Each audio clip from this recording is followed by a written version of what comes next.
when these doctors claim they have rock star employees managing this and the message is on the back burner. You think the doctor knows? Yeah, I'm not sure they know about that one. And all of a sudden we go into their insights and the average response time is over 24 hours. And I'll guarantee you that the team members who are in charge of it are not going up to the doctor and saying, "Hey, Dr. Shaw, I just want to let you know I haven't been responding to patients in a timely fashion recently," or "There's a lot of no-goes on there." The doctor just doesn't know. No.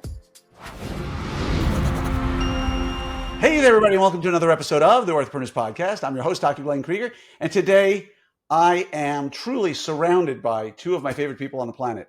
One is my business partner and best friend, Doug Shaw. Hello, Dr. Shaw. Hello, everybody. It's an honor to be back on the Dr. Krieger podcast here. It's been a while. I should edit this already. This is like the Orthopreneurs podcast. The Dr. Krieger podcast. My own partner can't get this right. And of course, the Orthopreneurs podcast with the one and only Dr. Glenn Krieger. Thank you. And there we go. We got it straight. And Jenna Glass, who is director of remote response. Now, we're going to talk to you about some things. Say hi, Jenna, first. Let me say hi. Hello. Glad to be back. Glad to have you back, returning champion. So what we're going to talk about today, folks, is there's been a lot of conversations online about, remote monitoring, benefits, downsides, why you should consider it. If you are doing it, what are things you might want to consider doing better within your own world? What are some options that are out there? Only because the loudest voices about remote monitoring are often the ones who aren't even doing it. It's very, very rare to find somebody who's been remote monitoring with any company that's out there that suddenly stops doing it. And in today's day and age, especially with the difficulty with completing an entire team through HR issues, remote monitoring, in my opinion, makes more sense than it ever has before. Now, the discussions we're going to have today, I want to have full transparency. Dr. Shaw and I and Jenna all started a company called Remote Response. We'll get into more of what that is later, but full transparency there. We have no financial interest otherwise in dental monitoring of any kind. Dr. Shaw and myself are part of Smile Doctors, just again, in the interest of full transparency. And of course, we run Orthopreneurs. And so what you're going to hear today is truly as unbiased a perspective as we can to give you information to understand maybe why you should consider doing monitoring if you're not. What are some of the things it does, or what are some of the issues it ameliorates? And more importantly, if you are doing monitoring, what are some of the blind spots we see? Because as you'll learn more as we talk about it from Jenna's perspective, she gets to see tens of thousands of patients per week being monitored, and she'll tell you where things make sense and things don't make sense. And so let's start here. First, Dr. Shaw, Doug, as I like to call him. It's kind of weird interviewing you when we're not talking about partnership, right? We're talking about something else. Yeah.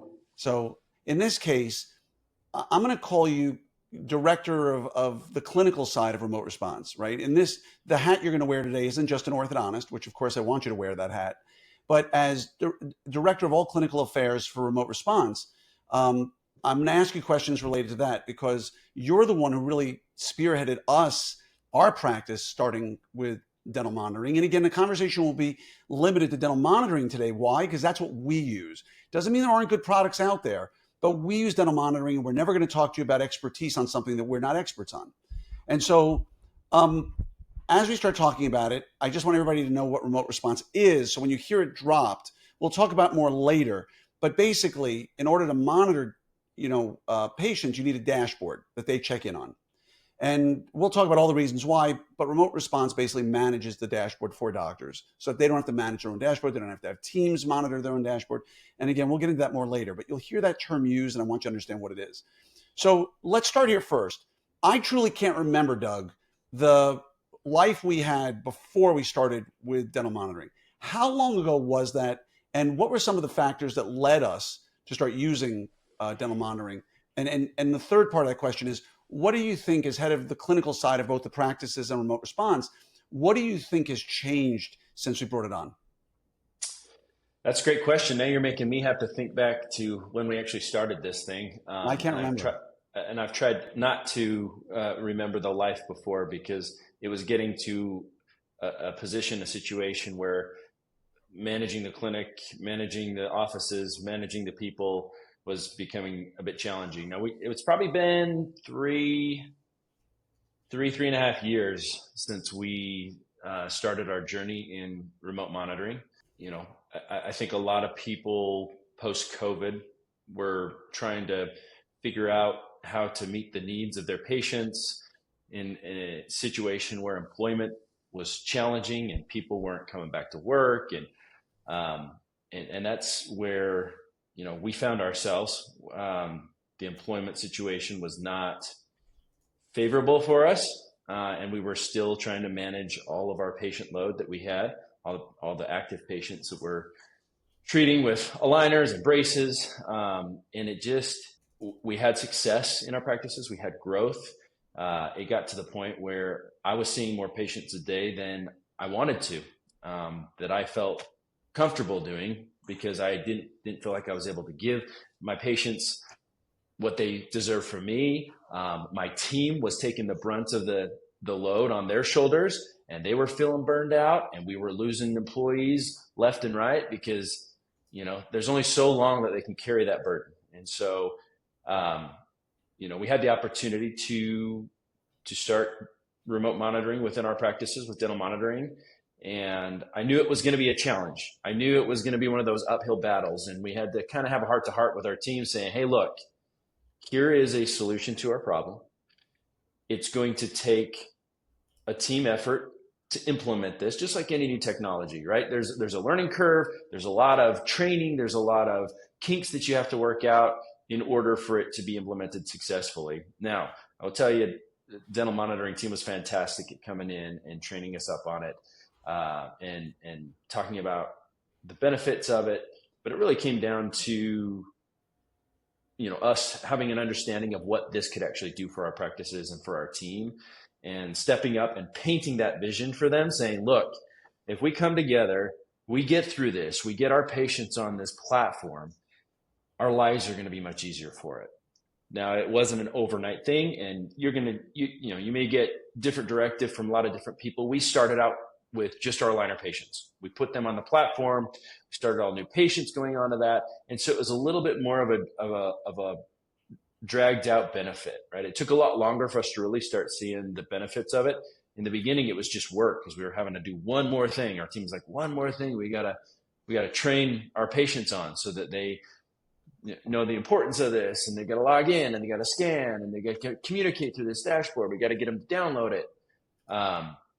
And so we started with just our aligner patients. I think hindsight, going back, it probably would have benefited us more to just go all in right from the beginning. We started seeing those benefits because we're a fairly high aligner practice, especially your practice, right, Dr. Krieger, right? Yeah. You probably roughly 55% aligners at this point. I think I was running around 40% aligners in my practice. And it was probably about, what would you say, about 6 months into that process, where we were eliminating all aligner checks. We were trying to eliminate any unnecessary extra visits or emergency appointments by being able to visualize those on the dashboard and talk our patients through it, or say, hey, look, things are tracking well. We're going to keep an eye on this. If we need to bring you in to get this attachment back on, we will. But for now, no worries. We'll just keep doing what you're doing. And we started seeing the benefits of it just on our aligner patients. It was at that point that I started seeing holes in my schedule, and my day was lighter, and I wasn't seeing 110 patients a day. It was down to 70, 80 patients a day.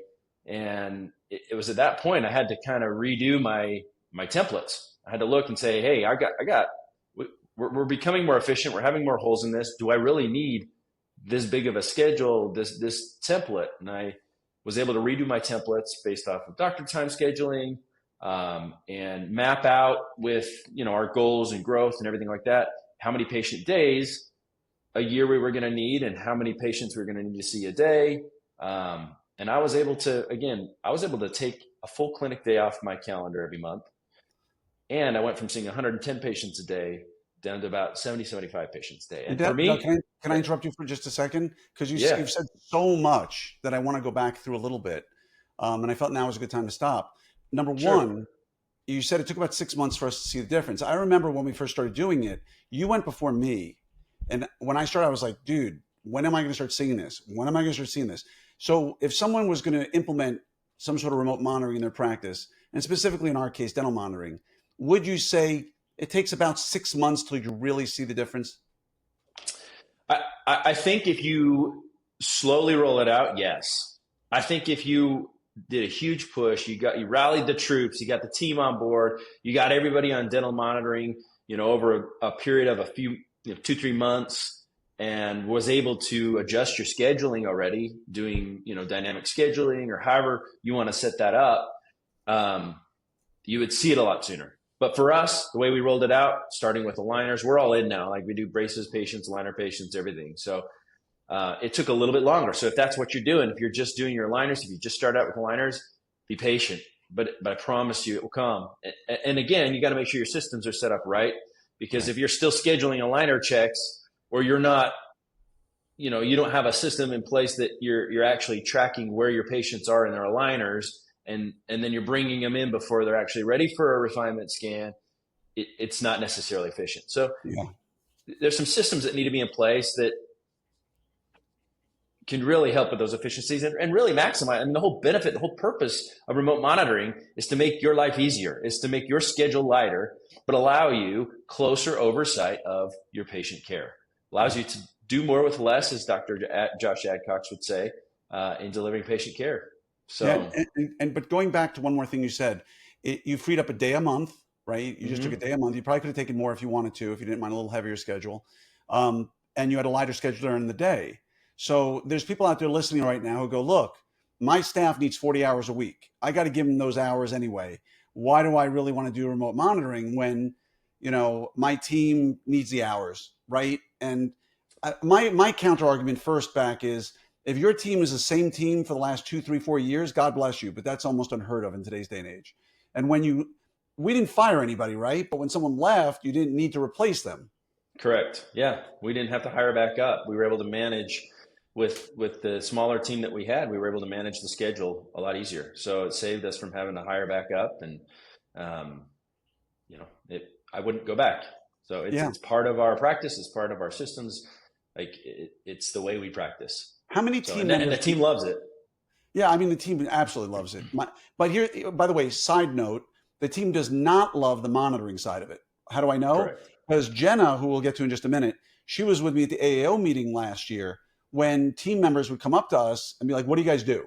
We're like, we monitor your dashboard. Oh, we don't need that. And right, Jenna, you remember when they were belligerent. They were angry at us when we told them what we did, right?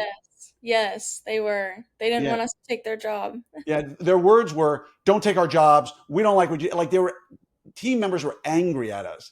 And then when we told them what we do, which was, oh, dude, we're not looking to take your job.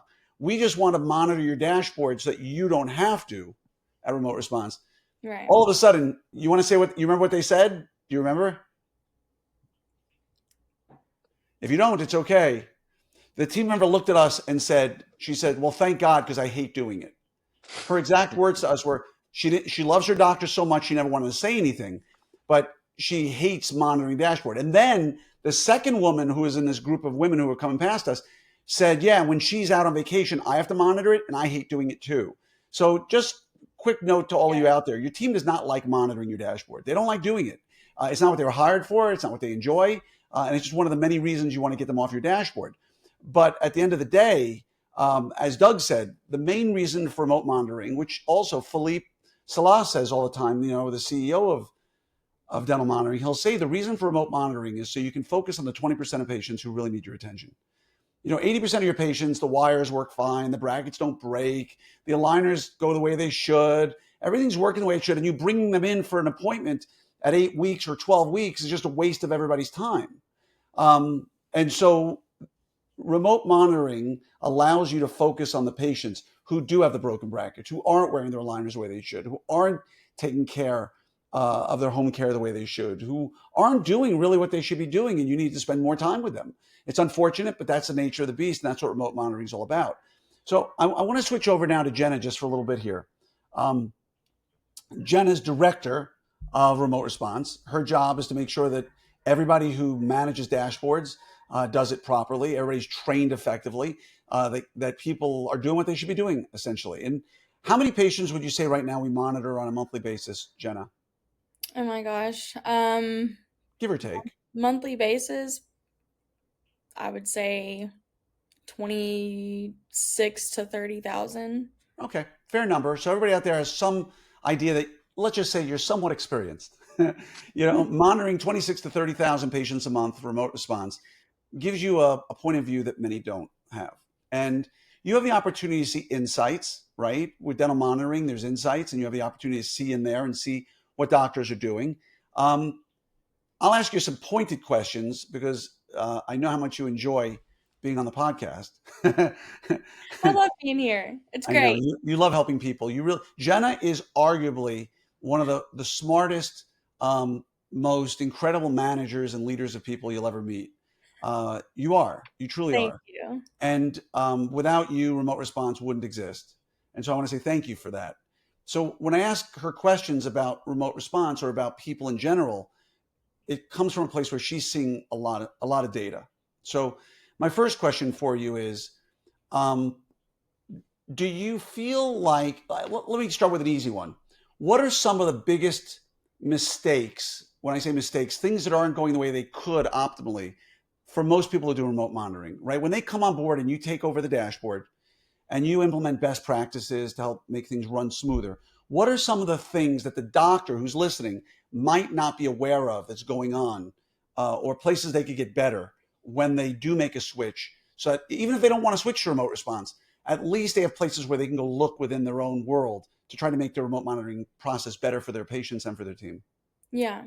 The first one that comes to mind, honestly, is the communication on the dashboard. So lots of patients will message in or they'll have questions. And instead of calling the office and, sending a bunch of phone calls there, they can communicate through the dashboard. But when we join a dashboard, that's one area immediately that myself and the remote response team notice is these messages have been sitting here since last week. So it's not really a priority to, have someone in the office constantly looking at messages coming through and responding to patients. It kind of gets put on the back burner, it seems. So that's one area that I feel like gets looked over since. Can I ask you a question about that while you're there? Yeah. And again, everybody out there, this has not been rehearsed. I want to know for my own edification. Are these offices responding to the other no-goes, the home care issues, the non-scanning issues, and they're just skipping the messages? Or are the messages just part of a bigger, broader problem where, red no-goes just aren't answered in a timely fashion? I think it's a little bit of both, honestly. It depends on the office. Once we join, some offices, their notifications are backdated, to a whole nother month previously.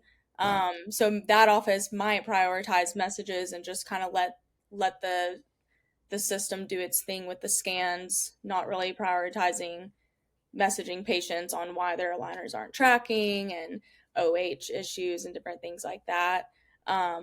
But like I said, other dashboards will get on, their notifications look like they're, being handled. But the messages are kind of just sitting there. So Yeah, and what Jen is talking about is one of the, I think, less addressed issues in dental monitoring and remote monitoring, which is everybody talks about the fact that when you start getting into dental monitoring or remote monitoring in general, you can get away with less clinical team, right? But I've been an advocate of telling everybody that these are not platforms just for clinical usage. They are communication platforms, very robust communication platforms, where you can tell every patient, don't email us, don't text us, don't call us, right? Don't use any of the other third-party apps that are out there for communication. Simply communicate with us through the dashboard, right? If you do that, your phone calls diminish dramatically, your texts diminish dramatically, patient satisfaction goes up, but only if someone's responding in a timely fashion.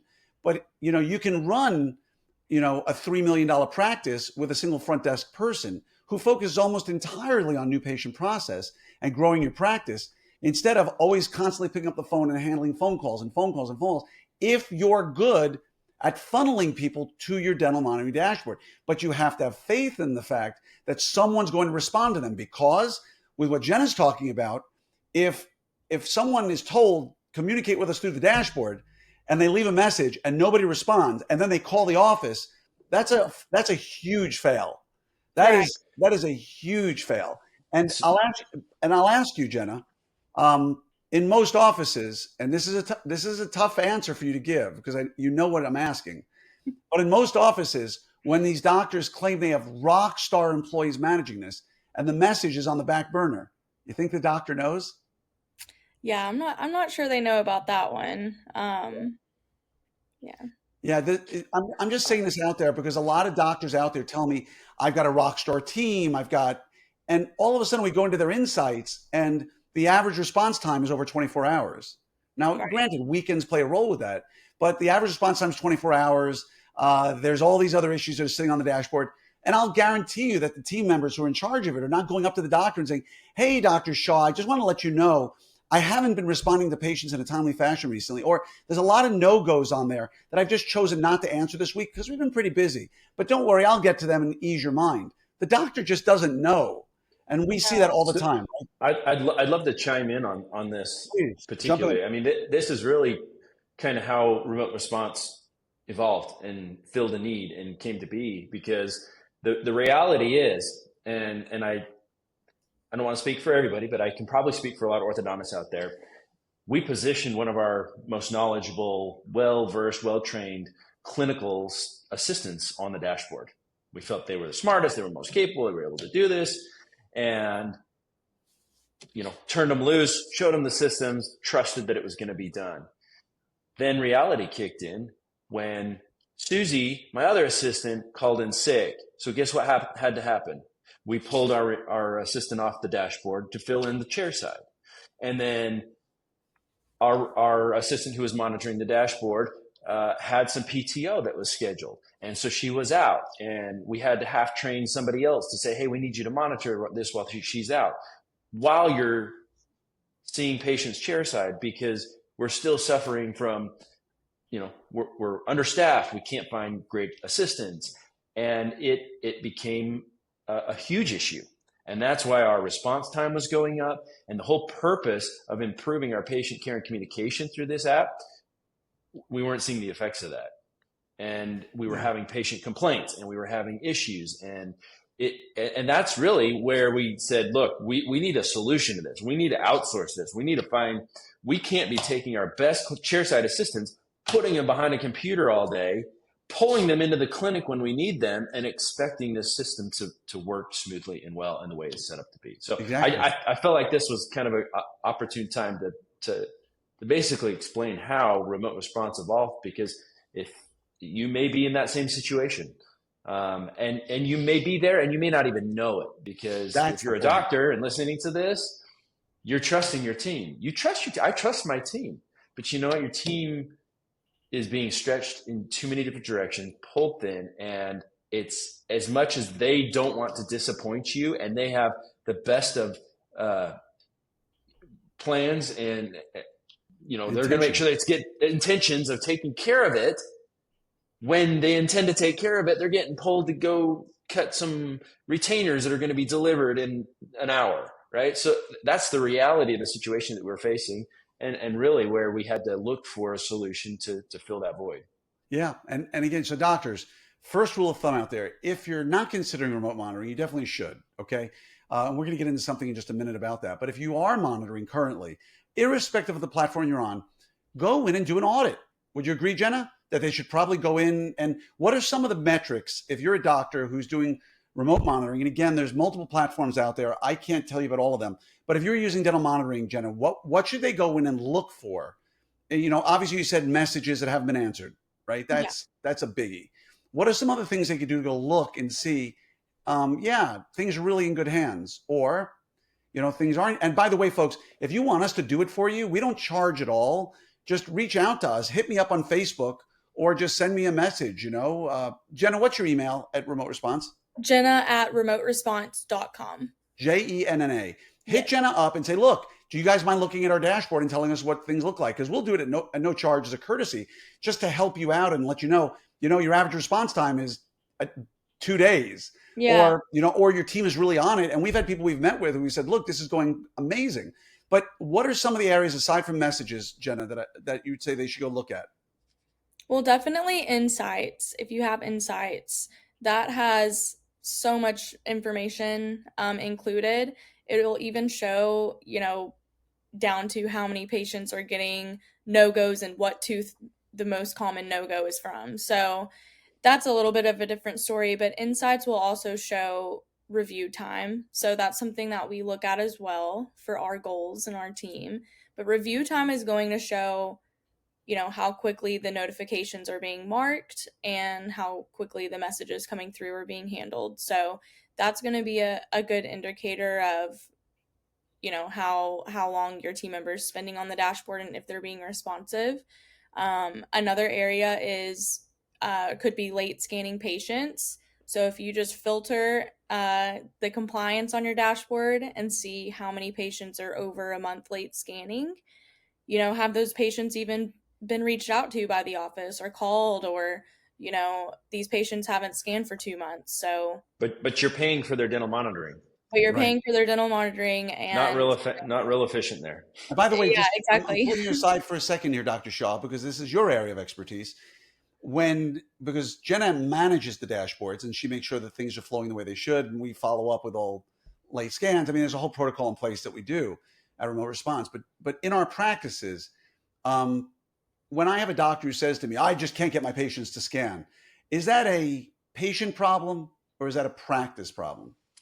So I'm convinced that's a practice problem, because if you are painting the benefit to the patient from the beginning, and it's part of their treatment, you're in there at your doctor consultation, you're talking about the benefits of remote care and how convenient it makes their treatments, and mom's not having to get off of work and go pick Johnny up from school and take 2 hours out of the day to have you come in and say, "Oh, looks like things are going good. Okay, we'll see you in another 8 weeks."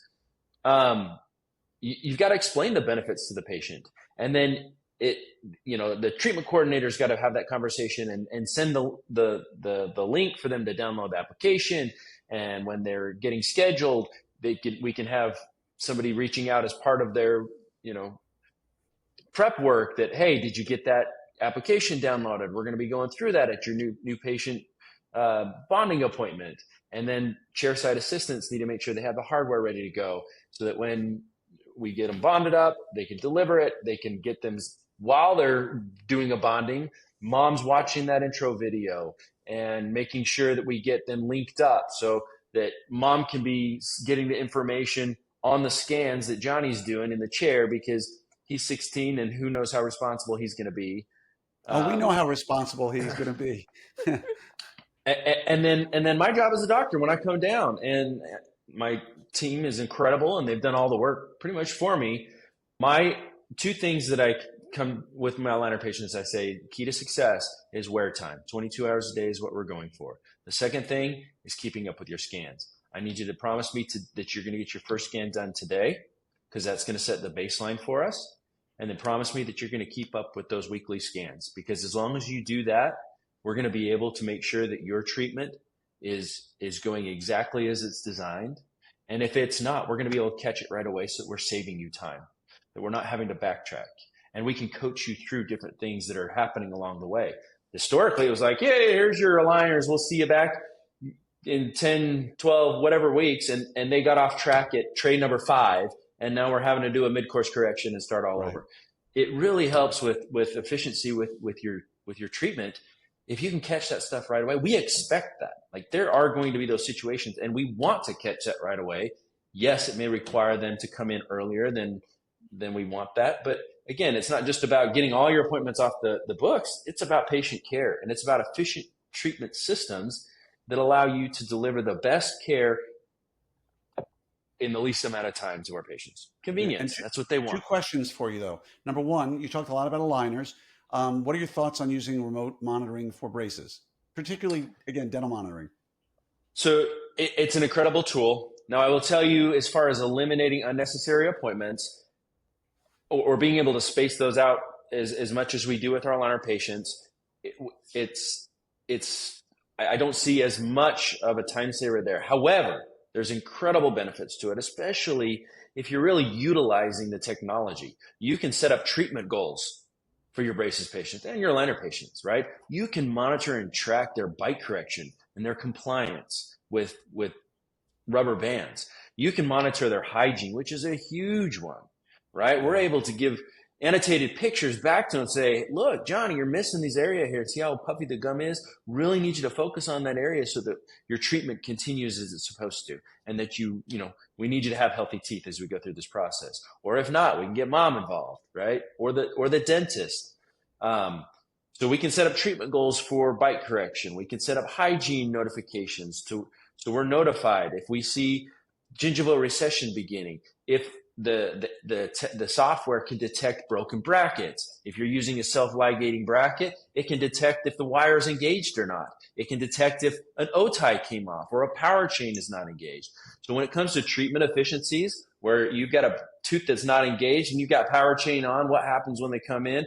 Well, your power chain's been active, but that tooth wasn't engaged, and so now you just backtracked because you squeezed that tooth out of the arch, and you got to get it back aligned again. Like these are the treatment efficiencies that you gain from your braces patients, and hygiene is a huge seller for parents. See, they love that. They love that. Hey, it's not just me going to be on top of my kid here. The doctor, I say, look, this is a weekly appointment within the comfort of your own home to give you constant feedback on your treatment throughout the entire process. And patients and parents appreciate that.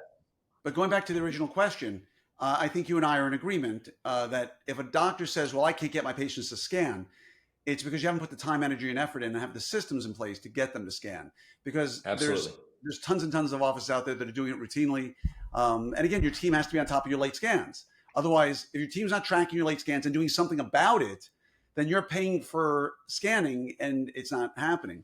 So that leads me to the next question, Dr. Shaw, for you, which is, what would you say? And again, a relatively short answer on this one. What would you say to somebody who says, well, it just costs too much, because the whole conversation I felt that was kind of BS a little bit. And I know the folks at DM may not be thrilled to hear me say this one, but the capacity comment, I think it's kind of BS, because how many people do we know that are really at capacity? Right? Like, nobody. How many people do we know? I know a couple who have 12-week waits to bring in new patients, who are double or triple TC columns, who are doing everything they can to get new patients in. They've raised their fees. They've gotten off insurances. They've maximized their schedule. They've brought in associates. And yet they have new patients out the wazoo, but that's not most of us. Now, granted, if you have less employees, then yeah, it is a capacity issue, right? If you have one TC instead of two, if you have 4 clinical team members instead of 8, then yes, it does work for capacity. But what would you say to somebody who says, I've been thinking about doing some sort of remote monitoring, but it just doesn't make financial sense to me? So again, how hard do you want to work, right? Not everybody, most people have capacity. It's not about a capacity issue. It's about efficient treatment systems. It's about doing more with less. I love that saying, and I know I keep going back to it. Shout out to Dr. Josh Adcox. He does a ton of remote monitoring. He lectures for DM, but you're working 3 days a week. You think that's great? Well, you could do it on 2. Your team would appreciate that too. I'll tell you what, when motivating the team, I sat down, I said, look, do you guys want to see patients 5 days a week? Or would you rather have 3 days a week and then have 2 days for making sure that our ordering's on par, that our labs appliances are in, that we're running reports and making sure we're not missing anything, that the team has time to then follow up on those late scan reports if we need to be reaching out to patients. There's time for all the things that make your practice grow and have well-oiled systems. You need designated time for that. And if you're just running a mill and seeing patients 5 days a week, like, where's the time for that? Working in your practice and not working on it. Your practice. That's what's going on in a lot of practices right now. And I want to go to Jenna because I'll speak to doctors who will say, my team's doing an amazing job. We've got, let's just use a simple number. We've got 500 patients on remote monitoring of some sort. And, they're able to do it in their spare time. We know, let's define the fact that responding to patients needs to happen in a timely fashion. It has to be done properly. It has to be routed to the right person in the office, right? It's not difficult, but it has to be done.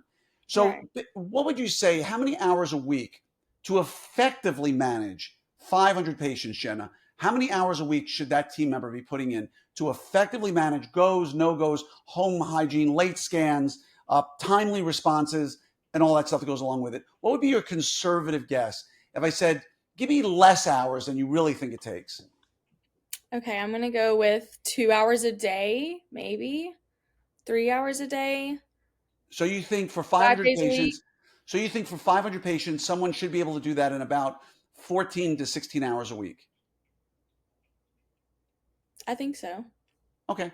So how I many would say so. patients full time do you think one person can handle? If you said this is your only job, you got to handle, as many patients as we've got. This is your full time job. How many people do you think one person could effectively handle? Well, not how much you can handle in remote response, because we've got our systems dialed in like offices don't, because we have to. So the number that always comes up is 250 patients, but that's full time Per 250 patients per what? per. Are you talking about per day or per week? No, Sorry. per week. If someone's doing 4 days a But week, you're talking about 1,000 patients a month, right? yeah, Mhm. 1,000 to 1,200 Yeah, we're patients a all month, speaking I the think same is your language. max. So Jenna's saying about 1,000 patients per month, which is 1,000 patients per week, and that would alter your 500 patients a little bit, because if it's 1,000 is a full time job, let's call it 36 to 40 hours a week, give or Yeah. take.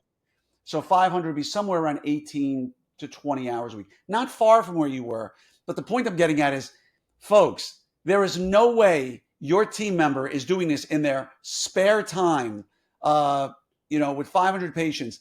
I guarantee you, if you say to me, oh, I've got a team member, we got 500 patients, she's doing it in her spare time. She's a full-time assistant, but does it on the side. I will guarantee you, from what we've seen, that you should do an audit, because your response times are definitely not good. There are messages that are being left by the wayside. The no goes are not being handled effectively, and all the things go along with it. They're only Because working on that dashboard. They're one admin day a week.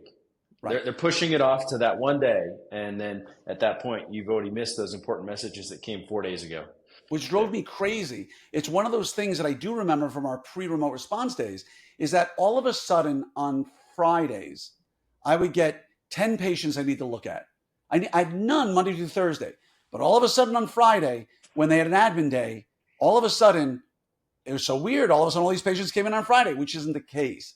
It was crystal clear that, when you have somebody monitoring, you can tell when someone's free and when someone's not, because all of a sudden, all these dashboard things pop up. So doctors, what I'm telling you is, do an audit and just double check, because if you've got one person on your team doing this, and you've got 500 patients, let's just say, they need at least, as you or Jenna say, somewhere in that 16, 18 hour per weeks for 500.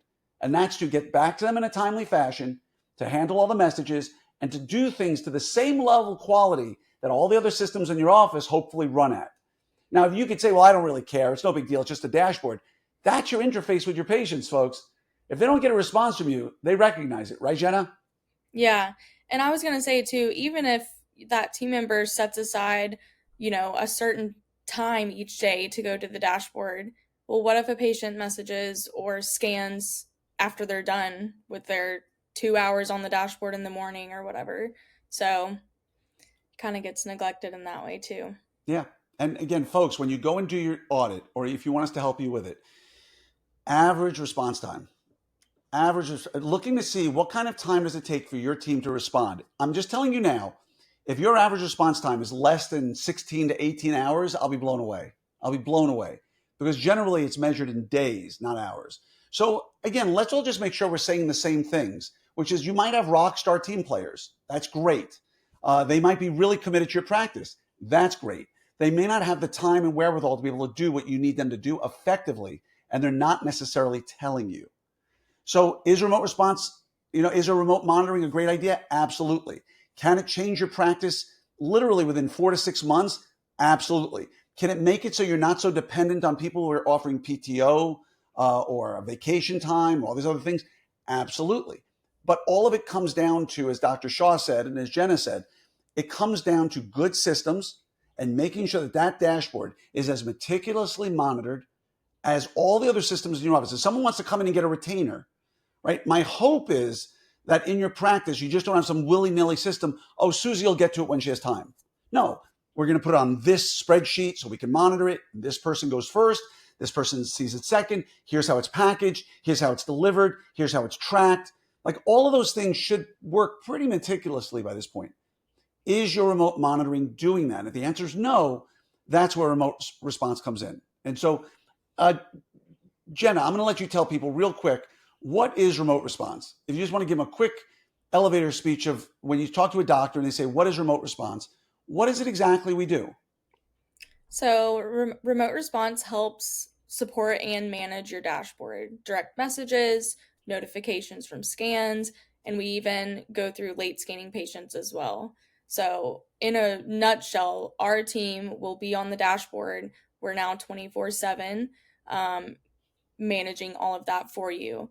On the flip side of it, of course, we can't make clinical decisions for you or, treatment decisions for patients. So any important updates that come from patient scans or important messages that you in the office need to respond to, we will send them to you. So you're not looking through all the notifications and messaging a patient about their hygiene. That's something that our team can do and help them with. You're looking at, okay, this tooth hasn't tracked for the last 3 scans. Do we need to get them scheduled? What's going on? Or even messages like, hey, this patient needs to get rescheduled. Okay, go ahead and reschedule them. You're not necessarily looking at messages coming through saying, hey, how do I clean my aligners, and taking the time to respond to that. Yeah, and what Jenna just said also is important to note. You can set up any customizations you want in your practice, right? And we'll talk a little bit about customizations in general. But the way we do it typically, best practices is someone, gets a red dot. It's not tracking, right? We communicate with them and say, hey, here's what we need you to do. Try to do better, blah, blah, blah. Then we track them again. If it's still a red dot, we manage them a second time. Again, your team doesn't have to be involved in this on any level. And then all of a sudden, the third time it comes around, which is generally where we recommend the office get involved, we'll reach out to the person on your team who's a designated contact for that particular issue. Someone loses their aligners on a cruise ship and says, I need to come back in and get scanned. That's a different appointment than somebody who's had 3 poor hygiene evaluations in a row. So we've made sure that, just like in our office, we make sure that the individual who needs to be contacted to contact that patient. But one more thing, Jen, just occurred to me. What do we call it when someone, I don't remember the name you've given it, when someone has a problem that we can't necessarily solve, but we tell them that someone from the office will get a hold of them? So on our end, we label that as office attention, if that's what you're Yeah, there's another term that we use when we talk to doctors, and I don't remember what it was, but essentially there are problems that we can't solve, right? If somebody says, I need to change my appointment. Well, we don't have access to your practice management software. We can't change your appointment, but we can put them in touch with the scheduling coordinator, or we can go back and forth and do it. But the key is we'll respond back to them, let's say in 30 minutes, and say, hey, we've let the office know that, we let Cindy, our scheduling coordinator, know. She'll reach out to you shortly, as opposed to your team waiting 4 hours or 5 hours to get a hold of them. So there are times that we'll actually buy you time by saying, hey, don't worry, we know you have a problem. There's an issue. We're going to address it. We've forwarded to the person on our team who's going to handle it. And don't worry, someone will get back to you. And I forgot the exact name that we use sometimes. Yes, we acknowledge those patients. The acknowledgement. That's the key. We'll send out an acknowledgement message and just make sure they're being important, heard. people. Yeah. It's so important that if someone calls your office and gets a voice message, they get really upset. But imagine if magically they get a voice message that, hey, Jenna, I know you're calling about Billy's appointment. Is there a problem with it? Yes. Good. Do you need to reschedule it? Yes. Okay, good. If through that phone tree, don't worry, Jenna, we know that Billy's appointment needs to be rescheduled. We're on it. We will call you back by the end of the business day. That is very different than a voice message that says, please leave us a message and we'll get back to you at some point, right? Yeah. And so the acknowledgement is so key, folks, especially because we do it 24/7. If someone reaches out to you on Friday night at 2 a.m. and has a problem, we may be able to solve it, but if we can't, at least they know they've been heard and someone will get back to them as soon as they're back in the office. And that is huge, as opposed to a person not knowing what's going on and somebody just sitting there in limbo for ages and ages. And so I just want to throw one more thing at you, Dr. Shaw, before we let this all go. And by the way, folks, none of this is AI. These are human beings who've been trained. All they do is manage dashboards. They manage it through your dashboard. So there's no systems, no policies, nothing new you need to create. There's no disruption in your office whatsoever. If I sound like a strong advocate, it's because we use it in our practice. And every person who would work for you had to train on our dashboards before they went to your dashboards. So it's really, really important to recognize the fact that these aren't machines, right? These are individuals who are working through this. And so, Dr. Shaw, my question for you at this point, could you imagine going, well, actually, let me rephrase that. What has been the impact of getting, you're very capable, you're really good, you're really smart, you're really energetic, you're really focused and devoted team members who are being paid $22 to $25 an hour? What's been the biggest side effect of taking them off the dashboard? Because they're capable, they're devoted, they can do a decent job at it. What's the real advantage of having pulled them off? If somebody says, look, I've got a huge team, I can do this in office, I don't need somebody else to do it for me, right? You and I have spoken about this, so I'm sort of giving you a softball here. But what are some of the places where you've reallocated your resources? Well, again, we don't have a huge team, and kudos to you if you do, and you got all the people in the world. I But do not. again, Just so you know, people, he's not talking to me, because I arguably have the smallest team of anybody out there doing the production we do. I think my per assistant production right now is about $2 million per assistant, yeah, but yeah. we're hoping to change that. Yes, I don't recommend running a practice on one or two people. So, but it has freed up my capable, intelligent employees to help build and train my other employees chairside and to take care of the people that are there in front of me and not have to worry that we're taking care of the people on the digital side too. We're not just switching in person to digital. We're able to accomplish both, and continuity of care across both platforms is we're present, we're immediate, we're responsive, and people just want to be heard. And we've had such positive feedback from our systems, and we continue to evolve them, we continue to refine them, and we accept and we welcome all feedback. From our clients who we customize things, but again, this is dental monitoring is a massive company, and they have treated hundreds and thousands of patients, and it has become a company of data, and data is powerful, and data refines systems. And so we have best practices in place. We do allow for customizations, but customizations often require more work from not only our team but your team, and so it's allowable, it can be done. We don't always advise it. We have best practices for a reason, and it's an evolving system that continues to improve. It's amazing right And now, I just want to add to that. The only time we've ever been yelled at, the only time Jen has actually been, an office has been really yelled at is when she suggested, right? You suggested to the office that they had too many customizations, they had too many things on their dashboard. And then a week later, they got angry at us because a patient was told that their motion appliance had come off when they didn't have a motion appliance.